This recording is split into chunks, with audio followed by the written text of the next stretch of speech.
Tumatawag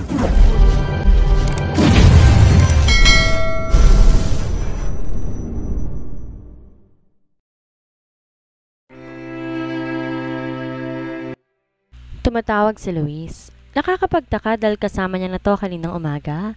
Hello sir, bakit po? May kailangan po ba kayo? Gusto kitang makita ngayon. Ipapasundo kita sa driver at pumunta ka sa kondo ko. Gawin mo ang tungkulin mo bilang bed buddy ko. Huwag mong kalilimutang maglagay ng pabango. Rose scent. Nanigas ang kanyang panga. Bago pa siya makapagsalita, binabana nito ang telepono. Gumapang ang excitement sa kanyang katawan. Naligo siya at naghilod ng bonggang-bongga. Halos matuklap na ang balat niya sa ilang ulit na pagsasabon. Nag-toothbrush siyang mabuti at nag-mouthwash din siya. Nagsuot siya ng pinakamagandang dress at high heels na bigay ng mommy ni Luis. Kumakabog ang kanyang dibdib habang naglalakad sa hallway. Nakita niya ang room number. Tinapat niya ang keycard at bumukas ang pinto. Naabutan niya ang binatang nagsasali ng wine sa baso. Bagong paligo to at nakarobe lamang. Naparunok siya. Uminom to ng alak at inabot sa kanya isang baso. Agad niya tong tinungga. Nasamid siya. Easy, hindi yan tubig. Anang binata na nakangiti nung nakakaakit. Sa sobrang nerbiyos, nagsarin ulit siya ng alak at muling ininom ng diretsyo. Bakit parang tense na tense ka? Huwag kang mag-alala. Pagpaparausan lang kita. Ni hindi nga kita hahawakan. Huwag kang mag-expect ng romansa. Aamuin lang kita at kailangan ko lang mailabas ang naipon kong pagnanasa. Hindi niya naiintindihan ang sinasabi ng boss. Nanatili lamang siyang nakatitig dito. Nga pala, pagpahingahin mo na ang luma mong cellphone. May inabot tong paper bag na may lamang latest model ng kilalang brand ng smartphone. Natutuwa siya di dahil mahal ang binigay nito, kundi dahil naalala nito na masyado ng luma ang gamit niyang phone. Para sa kanya ang sweet ng ginawa ng lalaki. May isang tao din nag-aalala sa kanya. Nakakataba ng puso, dapat siyang makabawi. Gagalingan niyang performance. Pero paano nga ba? Noong huling may nangyari sa kanila, nakahiga lamang siya. Dapat pala nanood muna siya ng videos or tutorial sa internet. Lumapit ang binata. Napatra siya kaso closet na ang nasa likod niya. Hinawin nito ang buhok na nalaglag sa kanyang magandang mukha. Unti-unti lumalapit ang mukha nito sa kanyang mukha. Nangangatog ang kanyang tuhod sa excitement. Nalanghap niya ang mabangong hininga nito. Pinikit niya mata at humanda na sa maaaring maganap. Nag-ring ang cellphone nito. Parehas silang nagulat. Nakita niyang si Dorina ang tumatawag. Tumalikod ang binata sa kanya upang sagutin ang tawag. Ang lakas din ng pang-amoy ng babaeng yon. Hello, bakit ka umiiyak? Anong problema? Sige, papunta na ako dyan. Hintayin mo ko. Puno ng pag-aalalang sabi ni Luis. Mabilis na nagbihis ang binata. Inawat ito tinawakan sa kamay. Teka, huwag mong sabing uunahin mo pa ang ex-girlfriend mo kesa sa gagawin natin. Huwag kang umalis, please. Huwag mo akong iwan. Aniya. At bakit ikaw ang tinatawagan niya? Hindi ba't may asawa na siya? Dapat una niyang hingin ang tulong ng asawa niya. Sabi ni Kimberly kay Luis. Wait, Kimberly. Ipapaalala ko lang na hindi kita totoong girlfriend. Nagpapanggap lang tayo. Wala kang pakialam kung ano ang gusto kong gawin sa buhay ko. Bayad ka sa trabahong to. Tila siya sinampal sa nadinig. Nabitawan niya ang kamay ng amo. Bakit nga ba nawawala siya sa realidad at bakit nasasaktan siya? Tila nagsaselo siya kahit wala siyang karapatan. Tumawa siya upang itago ang pagkapahiya. Sorry sir, sa pinanggalingan kong trabaho, akala ko totoo na. Sige po, puntahan niyo si Miss Dorina at baka kailangan niya kayo. Di na nagsayang ng ilang segundo ang binata at umalis na ito. Napaupo siya sa malambot na kama. Ano bang nangyayari sa kanya? Tinampal niya ang magkabilang pisngi upang magising sa katotohanan na nagpapanggap lamang sila. Imposibleng magkagusto ang CEO sa isang janitress. Lumabas din siya ng condo unit ng amo. Bitbit niya ang mamahaling cellphone na regalo nito. Pero bakit hindi siya masaya? Hindi ba pinagmumulan ng kaligayahan ng material na bagay? Dapat masaya siya. Pinilit niyang ngumiti, ngunit iniisip niya, ano nang ginagawa ni Luis at Dorina? Ipinilig niya ang ulo. Hindi niya gusto ang nararamdaman. Di dapat mawala sa isip niyang trabaho lamang ang namamagitan sa kanila ng amo. Suntok sa buwang magustuhan nito ang isang mahirap kagaya niya. Kinabukasan, pumasok siya sa opisina. Nadinig niyang usapan ng kapwa cleaners sa quarter nila. Nakipaghiwalay na raw si Dorina sa asawa nitong si Leandro dahil nahuli daw nitong may kabit ang lalaki. Malaking eskandalo daw at nakuna ng media ang kaganapan sa isang party kagabi. Masama mang isipin, ngunit medyo natuwa siya sa balita. Karma, deserve, dahil niloko nito si Luis dati. Pero napawi ang lihim niyang nararamdaman. Paano kung magkabalikan ng dalawa? Kailangan niyang mabuntis upang makuha ang 100 milyon at makapagsimula ng bagong buhay. Magtatayo siya ng negosyo at papalaguin ng pera para hindi na nga sila maghirap. Kailangan na niyang kumilos bago pa mawala ang pagkakataon na makaahon sa kahirapan. Inutusan siya ni Ate Clara na magpunta sa kabilang building na ipinagawa ng kanilang kumpanya upang lisanin ang opisina ng mga taong gumagawa. Extension to ng kanilang matayog na building. Patunay na mula umupo bilang CEO si Luis ay napalago nitong negosyo ng pamilya. Nakakatakot naman at baka mabagsakan pa siya ng kung ano. Tinakpan niya ng ulo ang patakbong tinungong maliit na opisina sa gitna ng building. May truck na nagde-deliver ng mga bakal na nakaharang sa daan. May humaligpos na mga bakal mula sa truck. Nag-imbak siya sa maaari niyang isipin. Hindi siya maaaring mamatay. Madaming umaasa sa kanya. Mabilis sa mga pangyayari. Dumulas ang mga bakal sa pagkakasalansan. May kamay na humila sa kanya upang di siya tamaan ng mga nalaglag na bakal. Napakapit siya sa malapad na dibdib ng lalaking tumulong sa kanya at namukaan niya kung sino ito. Ilang beses siyang kumurap. Hindi siya maaaring magkamali. Si Dustin. Nagulat din ang binata pagkakita sa kanya. Kimberly, dito ka ba nagtatrabaho? Sumilay ang kilay smile nito. Gwapo si Dustin. Madaming may crush dito nung nasa kolehiyo sila. May kaya din ang pamilya nito. Di niya kinakaya ang trabaho dahil marangal ang maging isang janitress. Nahihiya lang siya sa lalaki dahil kaibigan niya to at pareha sila ng school nung kolehiyo. Di nga lang niya natapos ang pag-aaral 1 taon na lamang dahil sa kapos sila ng pera. Maniligaw niya ito noong kolehiyo. Mas lamang ito sa kanya ng 2 taon. Hindi niya makakalimutan na ito ang unang taong naging kaibigan niya sa universidad. Naging magkaibigan sila sa loob ng 2 taon. Di nagtagal, nagtapat to ng damdamin. Sasagutin na sana niya ang binata ngunit kinausap siya ng mommy nito na layuan ng anak dahil sagabal siya sa pangarap itong makapag-abroad at sumunod sa kapatid na nasa Amerika. Sa halip sagutin niya na to, binastad niya ang binata at sinabi, kaibigan lamang ang turing niya dito. Naging makulit ang lalaki at para tumigil to, kinausap niya ang isang kaklase na magpanggap bilang boyfriend niya. Magmula noon, di na siya kinausap ni Dustin. Nabalitaan niyang nasa ibang bansa na ito. Si Dustin ang kanyang unang pag-ibig at unang heartbreak na siya ang may kasalanan. He was the one who got away. Oo, janitress ako dito. Kamusta ka na? Okay naman. Dito na ako sa Pilipinas titira. Ah, mainam. Iba pa rin talagang sarili nating bayan.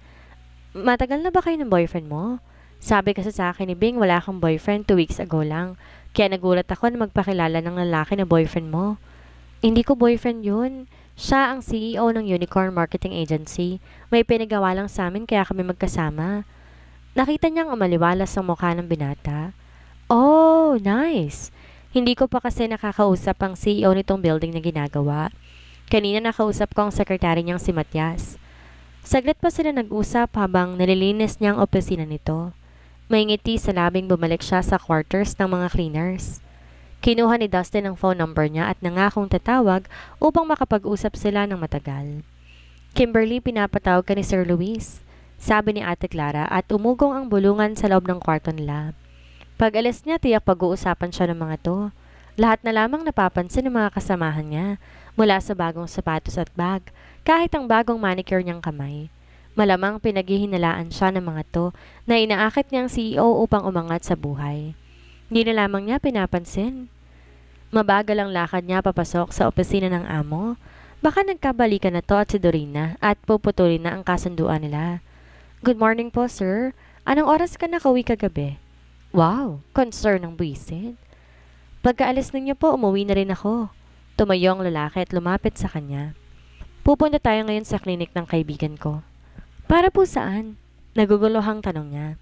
General check-up kung wala kang sakit. Sa sobrang busy nakalimutan kong kailangan masiguro kung malinis ka bago kita angkinin. Di na lang siya nakipagtalo. Wala silang kibuan buong biyahe. Abala ito sa cellphone. Malamang katsa si Dorina. Dumating sila sa clinic. Hi, Luis. Siya bang sinasabi mo? Yes. Do the procedure and give her contraceptive pill or whatever appropriate para hindi siya mabuntis. Nagtanong ang babaeng doktor na kanya ng ilang personal questions. Ilan ang lalaking nakatalik mo? Namula ang mukha niya. Masyadong personal naman ang tanong. Isa pa lang po. Kailan ka huling nakipag-contact? Po? Kailan ka huling nakipagtalik? Hindi lang doktor ang naghihintay ng sagot niya, kundi pati ang binata dahil nakatingin to sa kanya. Matagal na po. 6 na buwan na pong mahigit. Namula lalo ang kanyang mukha nang maalala niya ang mainit na pag-iisang katawan nila ng boss. Okay, magpalit ka nitong gown at humiga ka dito. Hubarin mo ang underwear mo. Lumabas si Luis ng clinic at naghintay sa labas. Natapos din ang check-up at binigyan siya ng ilang pakete ng contraceptive pills. Siyempre, hindi niya iinumin dahil kailangan niyang mabuntis. Tinali niyang buhok pagpasok sa loob ng sasakyan. Nakatingin pala sa kanya ang boss. Unti-unting lumapit ang mukha nito. I need your smell. Po? Kunwaring hindi niya naiintindihan ang sinabi nito.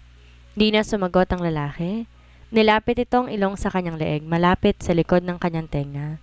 Napatingin siya sa driver nila na mukha namang hindi titingin sa kanila. Ang weird talaga ng amo. Anong meron sa pabango niya? Binigyan na niya to pero bakit kailangan pa siyang amuyin? You smell so good. It gives me energy. Ano daw? Hindi na lang siya kumibo. Tumatamang hininga nito sa kanyang pisngi. Halos dinig na niya ang tibok ng puso nito. May kumislap na ideya sa kanyang isip. Kailangan may mangyari na sa kanila bago pa makipagbalikan to sa ex-girlfriend. Binalag niya ang mukha at dumampi ang labi niya sa labi nito. Banayad lamang ang halik pero tumayo ang mga balahibo niya sa katawan dahil sa sensasyon. Biglang inayos ng binatang upo at lumayo sa kanya. Mukhang di nito nagustuhan ang halik niya. Napahiya siya. Maya-maya ay nagtanong ito. Sinong lalaking nakauna sa'yo? Di niya maibuka ang bibig. Sasabihin ba niyang ito ang nakakuha ng virginity niya? Sir, masyado na pong personal na tanong yan? Sagot ni Kimberly sa boss. Ayaw mong sagutin dahil baka nagsasanangling ka kanina sa doktor. Baka lang hindi isang lalaki. Magsabi ka ng totoo. Pinigil niyang irapan ng binata sa kanyang tabi. Si Dustin, naalala mo ang lalaking kausap ko sa video call? Wala na siyang maisip pang iba. Di naman niya po pwedeng sabihin na ito ang lalaki na kauna sa kanya at baka ipakulong pa siya nito dahil natangay niya ang wallet ito na may lamang halos 20,000 na naggastos na niya. Tila nagnalit ang bagang ng boss nang madinig ang pangalan ni Dustin. Ngunit malamang guni-guni lamang niya dahil imposible na magalit ito sa kung sino mang lalaking nakakuha sa pagkabirhen niya.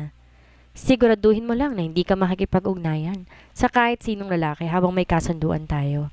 Pag-aari kita, naiintindihan mo? Tumango siya. Wag po kayo mag-alala at mahal ko ang trabaho ko at perang kikitain ko. At mahal kita. Huy, bakit may pumapasok na ganong ideya sa kanyang isip?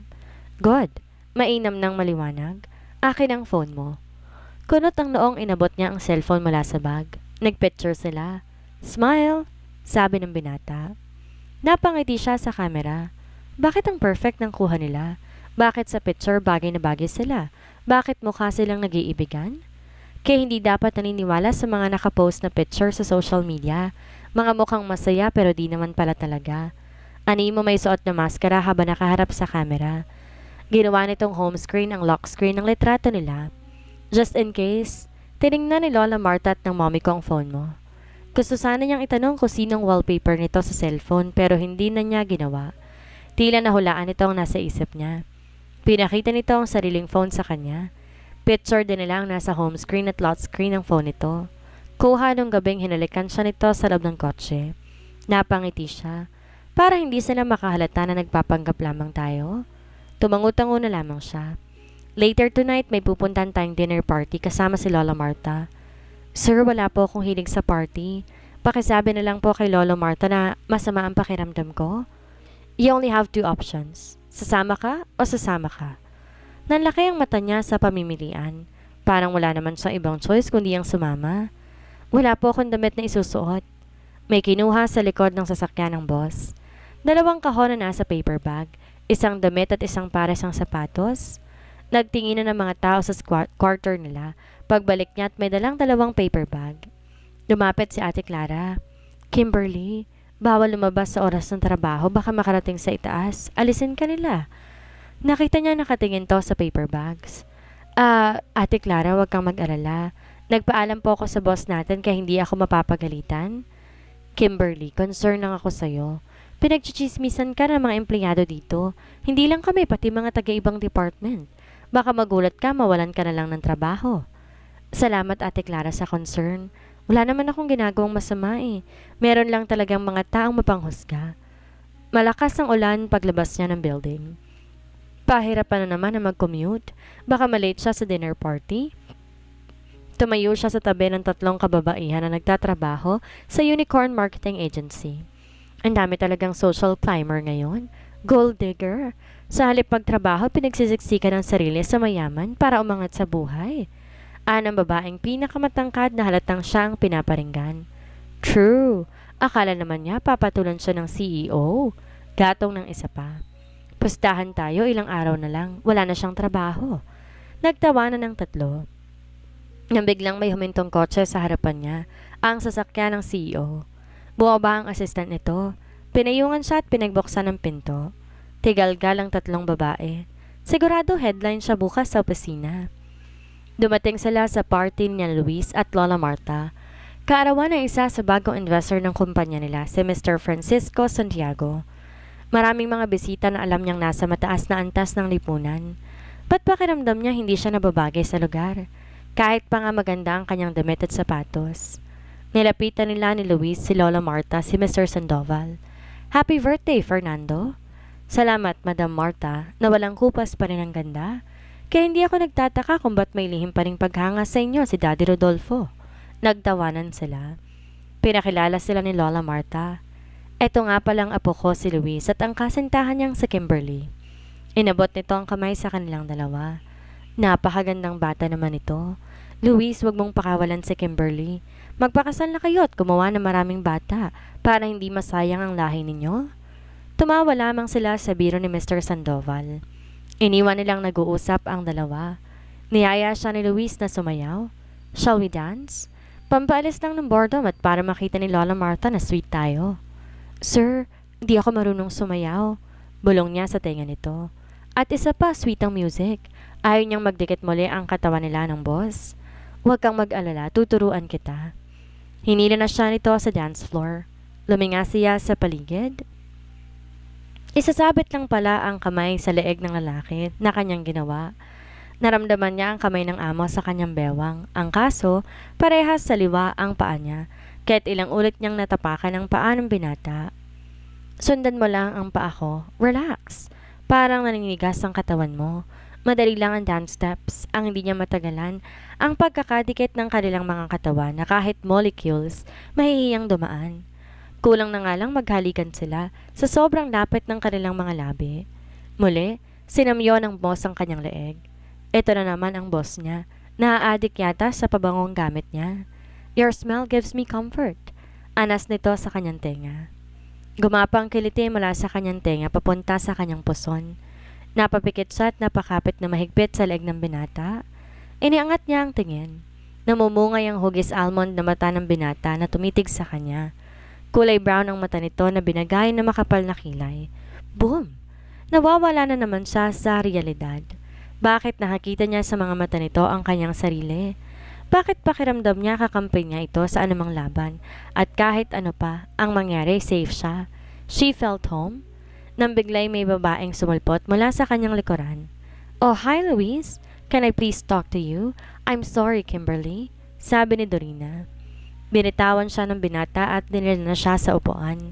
Lumayo ang mga to sa kanya. Nagpupuyos ang kanyang damdamin. May lahing manghuhula yata si Dorina. Perfect timing ito palagi. Humingi siya ng wine sa waiter. Napatingin siya sa kinaroroonan ni Luis at Dorina. Humahawak ang babae sa braso at balikat ng binata. Tila seryosong pinag-uusapan ng mga ito. Plano niyang maglasing para mamanhid ang kanyang katawan at walang maramdamang kahit konting kirot. Panglima niya ng baso ng alak. May kamay na umagaw ng baso sa kanyang kamay. Akala ko matapang ka.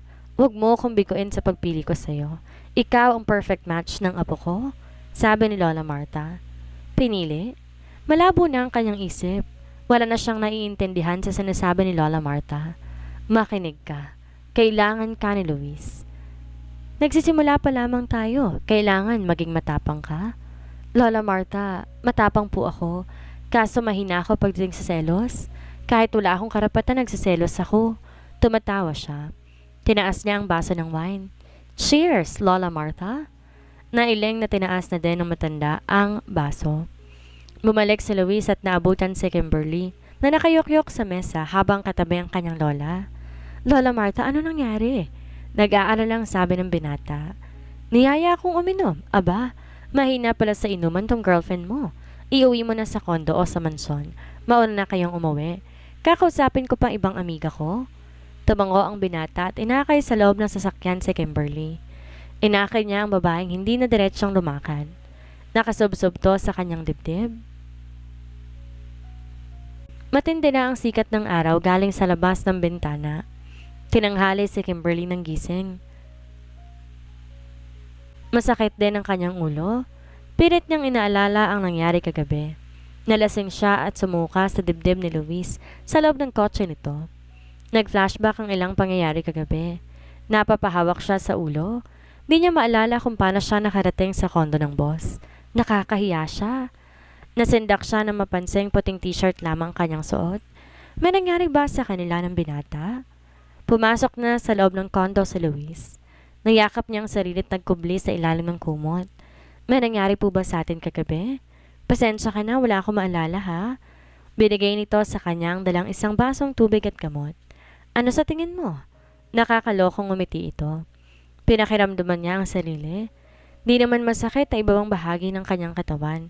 Di kagaya noon na hindi siya nakalakad na maayos dahil malaki at mataba ang ari nito. Namula ang kanyang pisngi. Pero baka dahil first time niya dati at ngayon pangalawang pagkakataon na kaya wala siyang nararamdamang sakit. Bumangon ka na dyan at maligo. Sabay na tayong pumasok sa opisina. Inabot nito ang bagong set ng damit at sapatos. Tapos na siyang maligo at adatnan niya itong naghahanda ng agahan. Wow! Husband material! Ang sweet naman. Breakfast is ready! Anang binata. Susubo na sana siya ngunit inawat siya ng binata. Picture muna tayo at send ko kay Mommy at Lola Marta. Kaya pala nag-effort to. Gusto lang magpalapad ng papel sa dalawang matanda upang masabing responsable at maasahan siya. Masarap ang pagkain sa mesa pero wala doon ang atensyon niya. Pinipilit niyang alalahanin kung may nangyari nga ba sa kanila ng boss. Tumunog ang doorbell. Dumating si Lola Marta. Mukhang mainit ang ulo ng matanda. Luis, hindi na ako magpapaligoy-ligoy pa. Ipapamahagi ko ng shares ko sa Unicorn Marketing Agency at plano ko ibigay sa iyo ang malaking parte sa isang kondisyon. Nakita niya ang pagkunot ng noo ng boss. Magpakasal na kayo ni Kimberly. Ililipat ko sa iyo, actually lahat ng kayamanan ko. Di naman mahirap ang hinihiling ko sa iyo, hindi ba? Yes, Lola Marta. Pag-uusapan lamang po namin ni Kimberly ang detalye ng kasal. Wala pong problema sa hinihiling ninyong kapalit. Doon din naman po pupunta ang relasyon namin ni Kimberly. Diretso ang salita ni Luis. Ang galing nitong magsinungaling. Basta't para sa mamanahin gagawin itong lahat? Great! Sige, I'll see you in the office. Lola Marta, kumain po muna kayo. Aniya sa matanda. Salamat, Kimberly. Kakatapos ko lang kumain ng agahan. Umalis na ang matanda. Paano yan, sir? Kausapin po ninyong lola ninyo. Hindi naman po siguro kailangan humantong sa pagpapakasal natin? Wala namang problema. Magpakasal tayo tapos magpaanal. Ganun lang kadali yun. Magbabayad ako. 50 million. Magpakasal ka sa akin. Natulala na lamang siya. Bahala na. Haharapin niya ang anumang kahinatnan ng mga desisyon niya sa hinaharap. Sakay na sila ng kotse ni Luis. Madaming gumugulo sa isipan niya. Hindi siya mapakali. Napansin siya ng binata. Look, kung iniisip mo kung may nangyari sa atin kagabi, nagkakamali ka. Hindi ako nagpaparao sa lasing. Medyo nakahinga siya na maluwag. Pero mas gumugulo sa isip niya ay ang kasal at ang pagtira sa isang bahay kasama si Luis. Paano kung mahulog ang loob niya sa binata? Ayaw niyang masaktan? Let's go on a date after work. Date? Niyaya siya ng CEO para sa isang date? Anong ibig sabihin nun? Gusto nitong makasama at makilala siya ng lubusan? Kailangan mas maging kapanipaniwala ang relasyon natin. Kailangan mapunta sa akin lahat ng kayamanan ng mga Moya. Sige, ani ang desmayado sa sinabi ng binata. Nababaliw na talaga siya para pumasok sa isip niyang gusto siyang makasama ng amo niya kaya siya niyayaya sa isang date. Tamang sabi ng mga kasamahan niya na isa siyang ilusyonada. Saan mo gustong magpunta? Diyan na lang po sa parke o sa mall. Nakakaya naman sa'yo kung mainitan ka. Lakad lang konti at food trip. Picture lang naman ang kailangan mo. Tinatamad niyang sagot. Mas okay ako sa park. Mas makakarelate si Lola Marta sa ganong klaseng date. Tiyak maalala niya ang kanyang kabataan. Mula sa wala na itayo niyang Unicorn Marketing Agency, ngumiti na lamang ulit siya. Nga pala, starting Monday, papasok na sa kumpanya si Dorina bilang manager ng Creative Design Department. Bahala ka sa buhay mo. Gusto mo ng gulo? Nagkahiwalay na nga mag-asawa. Pagsasamahin mo pa sa isang kumpanya? Sa isipan lang naman ni Kimberly. Sa bagay, baka gusto niyang madalas niya makita ang dating kasintahan. Pumasok na siya sa quarter ng mga cleaners at sinalubong siya ni Ate Clara. May relasyon ba kayo ng CEO? Ang daming chismis na kumakalat. Nakita ka raw kahapon sumakay sa kotse ni Sir Luis. Ate Clara, sa tingin mo, posible magkagusto ang CEO sa janitress? Umiling ito. Hindi, pero walang imposible pagdating sa pag-ibig. Huwag po kayo maniwala sa chismis. May pinagawa lang ang boss sa akin. Napabuntong hininga na lamang siya. Kaya pala kaninang pumasok siya madaming matang nakatunghay sa kanya. Ayaw man niya aminin apektado siya ng mga chismis. May naiisip siyang ideya para mawala ang chismis sa kanila ng amo. Para na rin proteksyonan niya ang pangalan nito. Ayaw naman niyang dahil sa kanya madumihan ang pangalan ng CEO. Kakausapin niyang boss na maging maingat sila upang maiwasan ang chismis. Ano ang gagawin ni Kimberly ngayong humantong sa pagpapakasal ang ginagawa nilang pagpapanggap ni Luis? Paano kung mahulog ang loob niya sa binata?